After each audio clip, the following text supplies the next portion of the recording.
DNA मित्रों, DNA में आज हम सबसे पहले पाकिस्तान और बांग्लादेश के बीच सीक्रेट रक्षा समझौते की तैयारियों का विश्लेषण करेंगे। मित्रों, ये आज की सबसे बड़ी खबर है और खतरा भी है। खतरा इसलिए क्योंकि इस संभावित रक्षा समझौते का टारगेट सिर्फ और सिर्फ हिंदुस्तान है। पाकिस्तान का फील्ड मार्शल आसिम मुनीर बांग्लादेश के साथ सऊदी अरब जैसी डिफेंस डील करने में जुटा हुआ है। माना जा रहा है यह रक्षा समझौता भारत के खिलाफ किया जा रहा है। इस सीक्रेट समझौते की तैयारी उस वक्त की जा रही है जब बांग्लादेश में कट्टरपंथी छात्र नेता उस्मान हादी की मौत के बाद अस्थिरता का माहौल है। गृह युद्ध जैसी परिस्थितियां उत्पन्न हो रही हैं और पाकिस्तान की खुफिया एजेंसी आईएसआई बांग्लादेश की अंतरिम सरकार में बैठे अपने एजेंट्स के साथ मिलकर ढाका में भारत विरोधी नैरेटिव को हवा दे रही है। आज आपको पता चलेगा, अगर पाकिस्तान और बांग्लादेश के बीच ठीक वैसा ही रक्षा समझौता होता है जैसा पाकिस्तान और सऊदी अरब के बीच हुआ, तो उससे भारत की सुरक्षा किस तरह प्रभावित होगी। क्या भारत पाकिस्तान और बांग्लादेश के सैन्य गठबंधन से पूर्वी और पश्चिमी मोर्चे पर एक साथ लड़ने के लिए तैयार है? और पाकिस्तान बांग्लादेश के बीच रक्षा समझौते को दोनों देश कब तक लागू करने की योजना बना रहे हैं? क्योंकि इस डिफेंस डील को भारत के खिलाफ टू फ्रंट वॉर की तैयारी के तौर पर देखा जा रहा है। यानी अब भारत को पश्चिमी मोर्चे यानी पाकिस्तान बॉर्डर और पूर्वी मोर्चे यानी बांग्लादेश बॉर्डर दोनों तरफ से घेरने की साजिश रची जा रही है। डीएनए मित्रों, बांग्लादेश में सत्ता परिवर्तन के बाद जिस तरह अचानक बांग्लादेश और पाकिस्तान करीब आने लगे थे, इस बात की आशंका बढ़ गई थी कि बांग्लादेश अब भारत विरोधी अभियानों का नया केंद्र बन रहा है। हाल ही के दिनों में पाकिस्तान और बांग्लादेश के बीच रक्षा सहयोग भी बढ़ा और पाकिस्तान के विदेश मंत्रालय के सूत्रों के मुताबिक दोनों देश मिलकर अब रक्षा समझौते का खाका तैयार कर रहे हैं। फिलहाल इस्लामाबाद और ढाका ने मिलकर एक जॉइंट मैकेनिज्म बनाया है जो संभावित रक्षा समझौते को लिखने, परखने और आगे बढ़ाने का काम कर रहा है। इसमें दोनों देशों के रक्षा मंत्रालय के अधिकारी, सेना, नौसेना और वायुसेना के प्रतिनिधि शामिल हैं। जॉइंट मैकेनिज्म बनाने का मतलब है कि पाकिस्तान और बांग्लादेश अब सिर्फ बात नहीं कर रहे, वो समझौते को कागज पर उतार चुके हैं। यानी तय किया जा रहा है इस रक्षा समझौते में क्या क्या शामिल होगा, जिसका हम आगे विश्लेषण करेंगे। इस रिपोर्ट में बताया गया है बांग्लादेश और पाकिस्तान एक ऐसा रणनीतिक और रक्षा समझौता करना चाहते हैं जो सऊदी अरब के साथ पाकिस्तान की रक्षा सहयोग व्यवस्था की तरह काम करे। पाकिस्तान और बांग्लादेश के सैन्य नेतृत्व के बीच इसे लेकर कई दौर की बातचीत हो चुकी है, जिसमें तय हुई बातों के मुताबिक फाइनल मसौदा तैयार हो रहा है।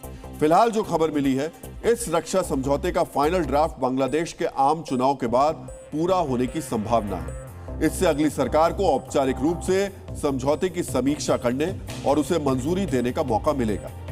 बांग्लादेश में अगले साल फरवरी में आम चुनाव का ऐलान किया गया है और इसीलिए पाकिस्तान की आतंकी सेना का चीफ किसी भी तरह बांग्लादेश में एक कट्टरपंथी और कठपुतली सरकार बनाना चाहता है जो उसके इशारों पर काम करे, जो पाकिस्तान और बांग्लादेश के बीच होने वाले रक्षा समझौते को मंजूरी दे दे। और इसीलिए पाकिस्तान की खुफिया एजेंसी आईएसआई बांग्लादेश में अस्थिरता और भारत विरोधी नैरेटिव बनाने का काम कर रही है। डीएनए मित्रों, आज आपको यह भी समझना चाहिए, पाकिस्तान और बांग्लादेश अगर पाकिस्तान और सऊदी अरब जैसा रक्षा समझौता करना चाहते हैं तो फिर इसका मतलब क्या है?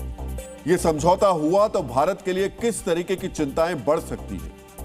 सऊदी पाकिस्तान के बीच हुए रक्षा समझौते के बारे में पाकिस्तान ने बताया था यह ऐसा समझौता है जिसमें एक देश पर किया गया हमला दूसरे देश पर हमला माना जाएगा। हालांकि सऊदी अरब ने इस बारे में साफ साफ कुछ नहीं कहा, लेकिन अगर ऐसा समझौता पाकिस्तान बांग्लादेश के साथ करता है तो भारत अगर किसी आतंकी हमले के जवाब में पाकिस्तान के अंदर स्ट्राइक करता है और युद्ध जैसी स्थिति बनती है तो बांग्लादेश भी पूर्वी छोर पर मदद के लिए आ सकता है।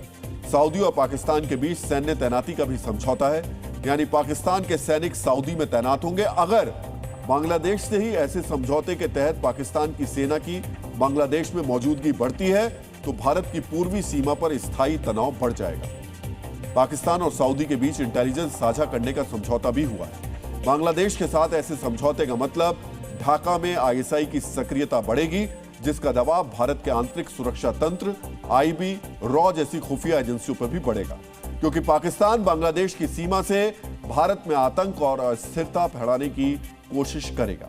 डीएनए मित्रों, भारत और पाकिस्तान के बीच 1948, 1965 और 1971 में हुई जंग के दौरान भारत के सामने पश्चिमी और पूर्वी दोनों बॉर्डर से हमले का डर था। 1971 की जंग के बाद बांग्लादेश आजाद हुआ और भारत को पूर्वी छोर से हमले का खतरा खत्म हो गया। फिलहाल भारत पाकिस्तान और चीन यानी दो फ्रंट पर युद्ध के लिहाज से अपनी तैयारी करता है, लेकिन तीसरा फ्रंट खुला तो भारत को अपनी सेना के संसाधन तीन तरफ बांटने होंगे, यानी खतरे के साथ साथ सुरक्षा खर्च और बढ़ेगा। आज आपको भारत, पाकिस्तान और बांग्लादेश की ताकत के बारे में भी जानना चाहिए और बांग्लादेश और पाकिस्तान के गठबंधन के बाद इसमें आने वाले बदलाव को भी समझना चाहिए। भारत के पास 14.5 लाख की सेना है, जबकि पाकिस्तान के पास 6.5 लाख और बांग्लादेश के पास 1.5 लाख सैनिकों वाली फौज है। भारत की वायुसेना में 2229 एयरक्राफ्ट हैं, जबकि पाकिस्तान के पास लगभग 1400 और बांग्लादेश के पास 214 एयरक्राफ्ट हैं। भारत की नौसेना के पास 293 युद्धपोत, सबमरीन और दूसरी फ्लीट है, जिसमें 2 एयरक्राफ्ट कैरियर भी शामिल है, जबकि पाकिस्तान के पास 121 और बांग्लादेश के पास 118 जहाजों और सबमरीन की नेवल फ्लीट है। रक्षा बजट की बात करें तो भारत अपनी सेनाओं पर 78 अरब डॉलर, पाकिस्तान 9 अरब डॉलर और बांग्लादेश लगभग $4 बिलियन खर्च करता है। इन आंकड़ों में पाकिस्तान और बांग्लादेश की सेनाएं अगर मिल भी जाएं, तो भी उनकी ताकत भारत से कम है। लेकिन मुख्य समस्या 2 मोर्चों पर युद्ध की रहेगी, जिसके लिए भारतीय सेना को अपने संसाधनों को भी 2 भागों में बांटना होगा। डीएनए मित्रों, इसके अलावा बांग्लादेश में पाकिस्तान की ट्रेनिंग टीम बांग्लादेश की फौज को ट्रेन करेगी। दोनों देशों की सेनाएं संयुक्त अभ्यास करेंगी, यानी पाकिस्तान की सेना और खुफिया एजेंसी आईएसआई का प्रभाव बांग्लादेश में बहुत ज्यादा बढ़ जाएगा। यहां पर आप यह भी कह सकते हैं, एक तरह से बांग्लादेश आसिम मुनीर और उसके लिए तैनात किए गए आईएसआई के अधिकारियों की मर्जी पर चलेगा। और यहीं से भारत के लिए एक और टेंशन शुरू होती है। भारत के लिए यह सिर्फ कूटनीतिक मुद्दा नहीं है, बल्कि यह गठबंधन भौगोलिक रूप से भारत की चिंता बढ़ाने वाला है। 2 फ्रंट वॉर के खतरे के बारे में हम आपको बता चुके हैं, लेकिन इसके अलावा खतरा पाकिस्तान के प्रॉक्सी युद्ध से भी है। इससे पहले 1990 और 2000 के दशक में पाकिस्तान की एजेंसियों ने बांग्लादेश जमीन का उपयोग पूर्वोत्तर भारत में उग्रवाद के लिए किया था। उल्फा, NSCN जैसे नेटवर्क्स को लॉजिस्टिक सपोर्ट, फर्जी पहचान और सुरक्षित ट्रांजिट देकर पूर्वोत्तर भारत में अस्थिरता बढ़ाने की कोशिश की गई थी। इस रक्षा समझौते के बाद आज वही पैटर्न नए नाम और नए नैरेटिव के साथ लौट सकता है। इससे पहले लश्कर-ए-तैयबा जैसे आतंकी संगठन इस बात का दावा कर चुके हैं कि हाफिज सईद अब बांग्लादेश के रास्ते भारत पर हमले की तैयारी कर रहा है।